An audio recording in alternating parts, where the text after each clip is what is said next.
যে স্ত্রী এই অবস্থায় রাত যাপন করলো যে তার স্বামী তার প্রতি রাজি, সে জান্নাতি।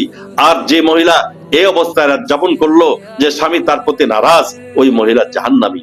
নবীজি ইরশাদ করেছেন, আমি যদি কোনো ব্যক্তিকে সেজদা করার নির্দেশ দিতাম, কোন ব্যক্তিকে অপর আর এক ব্যক্তিকে সেজদা করার পারমিশন যদি দিতাম, তবে আমি মহিলাদেরকে বলতাম তারা যেন তাদের স্বামীর পায়ে সেজদা করে। স্ত্রীর উপরে স্বামীর হক কয়টি এবং কি কি? স্ত্রীর কি কি কর্তব্য স্বামীর জন্য? এ প্রসঙ্গে মৌলিকভাবে 5টি হক স্ত্রীর উপরে স্বামীর 5টি হক।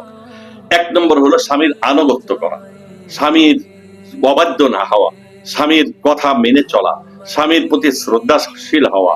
স্বামীর আনুগত্যের ব্যাপারে নবীজি হাদিসের মধ্যে ইরশাদ করেছেন, লাউ আমরু আহাদান আয়াসজুদা লিআহাদিন লামারতুন নিসা ইয়াসজুদনা লিআজওয়াজিহিম আও কামা ক্বালা আলাইহিস সালাতু ওয়াস সালাম। নবীজি ইরশাদ করেছেন, আমি যদি কোনো ব্যক্তিকে সেজদা করার নির্দেশ দিতাম, কোন ব্যক্তিকে অপর আর এক ব্যক্তিকে সেজদা করার পারমিশন যদি দিতাম, তবে আমি মহিলাদেরকে বলতাম তারা যেন তাদের স্বামীর পায়ে সেজদা করে।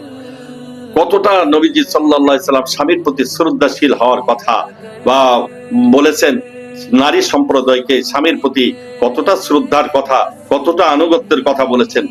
2 নম্বর হলো যে স্বামীর অনুমতি ছাড়া বাহিরে না যাওয়া।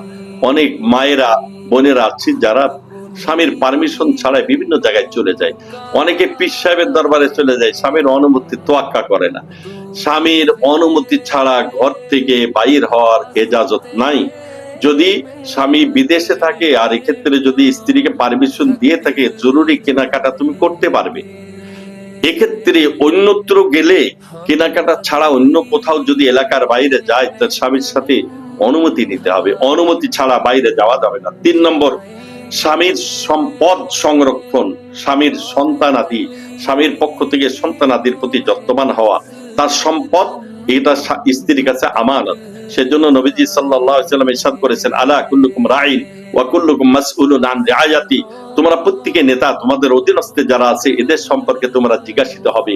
অতএব ঘরের স্ত্রী সেও নেতৃত্ব দানকারী, স্বামীর মাল আসবাব, তার সন্তান আদি এগুলি দেখাশোনা করার প্রতি, অতএব সে এই ব্যাপারে জিজ্ঞাসিত হবে কিয়ামতের ময়দানে। নাম্বার 4, নিজের সতীত্ব বজায় রাখা। হাদিসের মধ্যে নবীজি সাল্লাল্লাহু আলাইহি ওয়াসাল্লাম ইরশাদ করেছেন, মান ইয়াজমানলি মা বাইনা লিহিয়াহি ওয়া মা বাইনা রিজলাইহি আজমানু লাহুল জান্নাহ আও কামা ক্বালা আলাইহিস সালাতু ওয়াস সালাম। যে ব্যক্তি জিহবা এবং লজ্জাস্থানের হেফাজতের জিম্মাদার হবে, আমি নবী কিয়ামতের ময়দানে তার জন্য জান্নাতের জিম্মাদার হয়ে যাব। নাম্বার 5, স্বামীর অপছন্দনীয়